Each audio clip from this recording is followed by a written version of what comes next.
이번 시간에는 dB, dBm, dBi 이 세 가지 단위를 그림과 수식을 중심으로 정리해 보겠습니다. 전자기기를 와이파이와 연결하여 사용하다가 느려졌던 경험 한 번쯤 있었을 겁니다. 그럴 땐 전파색이나 안테나 이득 같은 숫자 단위를 보면 힌트가 보여요. 중요한 건 dB 계열 단위는 이름이 비슷해서 처음 보면 꽤 헷갈립니다.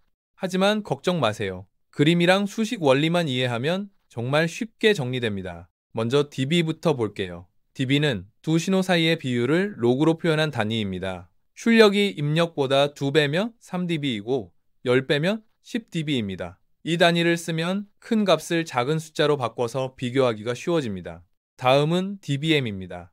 dBm은 절대 전력을 로그로 표현한 단위예요. 기준은 1mW입니다.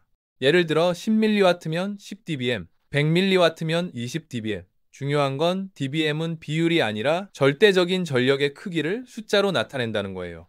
다음은 dBi입니다. dBi 뭔가 생소하죠? 하지만 개념은 꽤 직관적이에요. dBi는 안테나가 신호를 특정 방향으로 얼마나 집중해서 보내는지를 나타내는 단위입니다. 이제 그림을 같이 볼게요. 가운데 붉은 원 보이시죠? 이건 등방성 안테나입니다. 모든 방향으로 똑같이 신호를 보내는 구조예요. 근데 현실에서 이런 안테나는 거의 없어요. 대신 파란 선처럼 신호가 한쪽으로 집중되는 경우가 많습니다. 이 집중 정도를 숫자로 표현한 게 dBi예요. 파란 선이 뾰족할수록 신호는 더 멀리, 더 강하게 퍼져나가요. 그만큼 이득도 커집니다. 결국 dBi는 안테나가 특정 방향으로 얼마나 강하게 신호를 보낼 수 있는지를 보여주는 값이에요. 이번에는 각 단위들의 특징을 좀 더 구체적으로 볼게요. 먼저 dB입니다.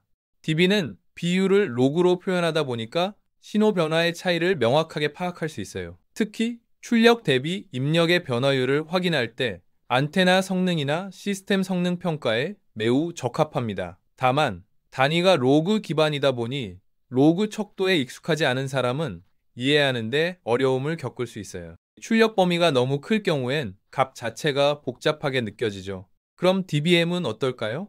dBm은 절대 전력의 크기를 나타내기 때문에 무선 네트워크 최적화 또는 통신 장비 테스트에서 자주 활용됩니다. 이번엔 공식도 정리해 볼게요. 먼저 dB 공식은 10로그 P2 나누기 P1입니다. 즉 출력 전력 나누기 입력 전력이에요. 여기서 중요한 건 dB는 절대값이 아닙니다. 비율을 나타내는 단위예요. 예를 들어 출력이 입력의 100배면 20dB가 됩니다. dBm 공식은 10로그 P 나누기 1mW입니다. 여기서 P는 측정한 전력이에요. 1mW를 기준으로 절대적인 세기를 표현하는 거죠. 예를 들어 10mW는 10dBm, 100mW는 20dBm. 이렇게 단순한 숫자 하나로 전력 크기를 쉽게 비교할 수 있어요. dBi 공식은 신 로그 D입니다. D는 무엇이냐면요. 무지향성 안테나에 비해 얼마나 더 특정 방향에 집중되어 있는지를 나타내는 값이에요. 이득이 높을수록 신호는 더 강하게, 더 좁은 방향으로 퍼집니다.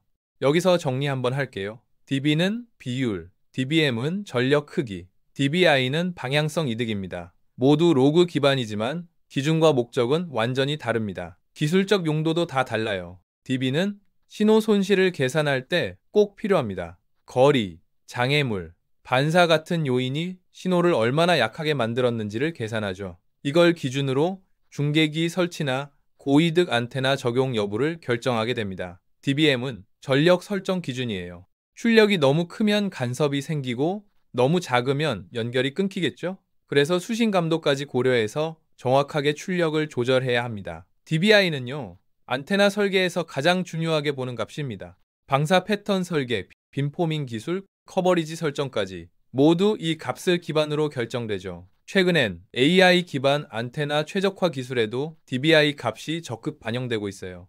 마무리 정리하겠습니다. dB는 비율, dBm은 절대 전력, dBi는 방향성 이득.